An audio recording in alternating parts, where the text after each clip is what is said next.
Hello friends, welcome to our very first vlog. हा आमचा पहिला व्लॉग आहे. आज आम्ही जाणार आहोत विठुरायाच्या दर्शनाला पंढरपूरला. आज सकाळी लवकर उठून आवरून घरातली देवपूजा करायला घेतली आणि त्यानंतर सगळ्यांचं आवरून आम्ही निघणार आहोत पंढरपूरच्या दिशेने.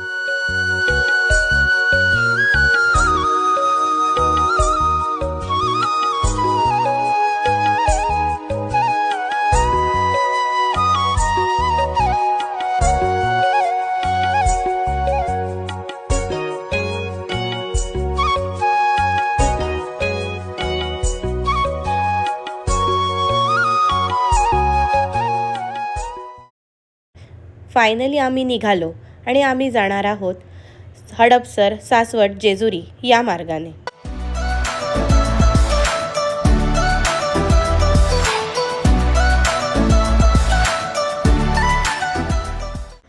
त्यानंतर आम्ही दिवेघाट येथील मोरया मिसळ इथे नाश्ता करण्यासाठी थांबलो, पण तिथली सर्व्हिस आम्हाला न आवडल्यामुळे आम्ही पुढे जायचे ठरवले आणि त्यानंतर आम्हाला महाबाराची मिसळ हे ठिकाण सापडले. तिथली मिसळ अतिशय स्वादिष्ट होती. तिथे आम्ही महाबाराचा वडा, मिसळ हे सगळे खाल्ले. सुकीर्त आणि आईबाबांनासुद्धा इथला दहीवडा आणि मिसळ खूप आवडले. तुम्ही जर कधी सासवड जेजुरी या मार्गाने जात असणार तर महाबाराची मिसळ तुम्ही ट्राय करू शकता.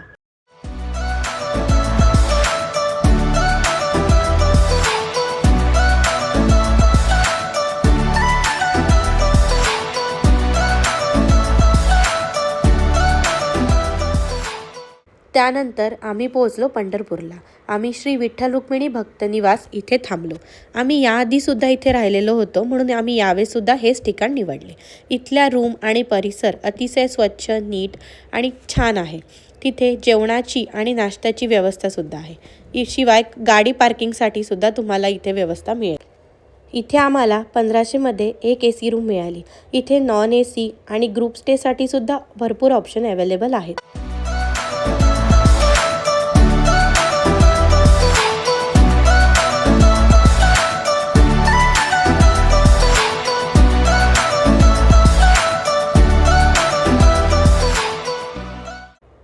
त्यानंतर आम्ही गेलो लंच करण्यासाठी हॉटेल BK इथे. इथे आम्ही व्हेज बिर्याणी, दाल खिचडी हे ट्राय केले आणि सुकीर्तलासुद्धा इथले फ्रेंच फ्राईज आवडलेत.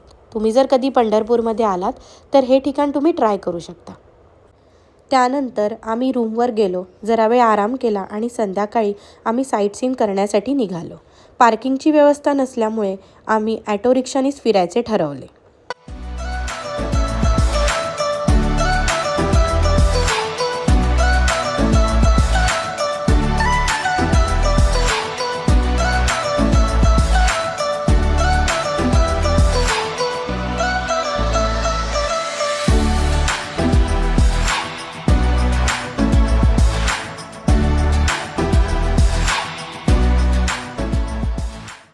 त्यानंतर आम्ही आलो श्री कैकाडी महाराजांच्या मठामध्ये. कैकाडी महाराज हे सर्व देवांची भक्ती करणारे महाराज होते, म्हणून इथे तुम्हाला सगळ्या देवांच्या कलाकृती दिसतील. इथे खूप सुंदर असे देखावे साकारलेले आहेत. इथे येऊन मनाला खूप प्रसन्न वाटले. इथे तुम्ही तुमचा 1 ते 1.5 तास आरामात घालवू शकता.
त्यानंतर आम्ही परत ॲटो रिक्षा केला आणि आम्ही निघालो तुळशी वृंदावन गार्डनला. तिथे रिक्षाचे 20 रुपये पर पर्सन असे भाडे आहे. तुळशी वृंदावन गार्डन हे अतिशय सुंदर गार्डन आहे. तिथे लहान मुलांची 10 रुपये तर मोठ्या माणसांची 15 रुपये असे तिकीट आहे. तिथे तुम्हाला वेगवेगळ्या प्रकारच्या तुळस बघायला मिळतील. शिवाय तिथे एक सुंदर असा तलावसुद्धा आहे. पूर्वी याच तलावातून पूर्ण पंढरपूर येथे पाणी पुरवठा होत होता. तिथे तुम्हाला सब्जा तुळस, राम तुळस, लक्ष्मण तुळस अशा विविध प्रकारच्या तुळस बघायला मिळतील. आणि तिथे एक सुंदर अशी विठ्ठलाची मूर्तीसुद्धा आहे. तिथे आम्ही छानसा फोटोशूट केला, छान वेळ घालवला आणि छान रिलॅक्स झालो.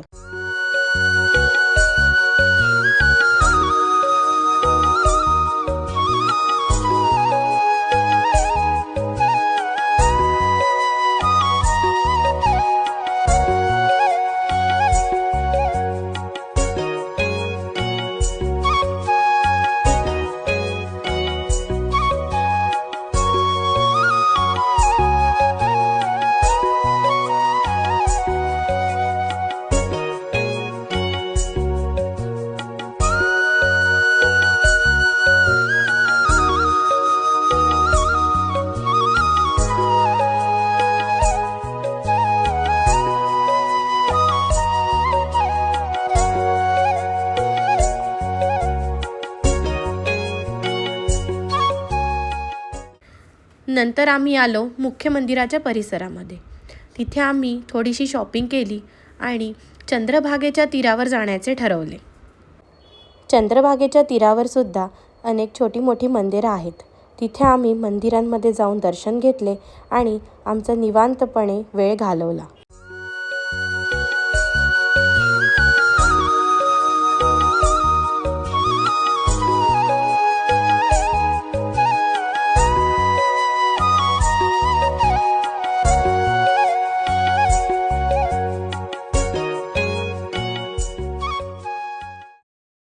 त्यानंतर आम्ही रात्रीचे जेवण करण्यासाठी राजभोग थाळी या हॉटेलला गेलो. इथले जेवण अतिशय स्वादिष्ट होते. या प्रवासामध्ये आम्ही जिथे जिथे गेलो त्या सर्व ठिकाणांची माहिती तुम्हाला डिस्क्रिप्शनमध्ये मिळेल. तुम्ही चेक करू शकता. त्यानंतर दुसऱ्या दिवशी सकाळी लवकर उठून आम्ही निघालो मुख्य मंदिराचे दर्शन घेण्यासाठी. सुकीर्तनी आणि सुकीरच्या बाबांनी छान असे टिक्के लावले. त्या दिवशी तिथे मोर्चा असल्यामुळे सगळी दुकाने बंद होती. आम्ही ऑनलाईन पास आधीच बुक केली होती म्हणून आमचे दर्शन अवघ्या 15 मिनिटात झाले. तुम्हीसुद्धा दर्शनासाठी येत असणार तर पास ही ऑनलाईन बुक करूनच या, जेणेकरून तुमचा वेळ हा वाचेल. तुम्हाला जर ऑनलाईन पास काढायची लिंक पाहिजे असेल तर ती डिस्क्रिप्शनमध्ये तुम्हाला मिळून जाईल.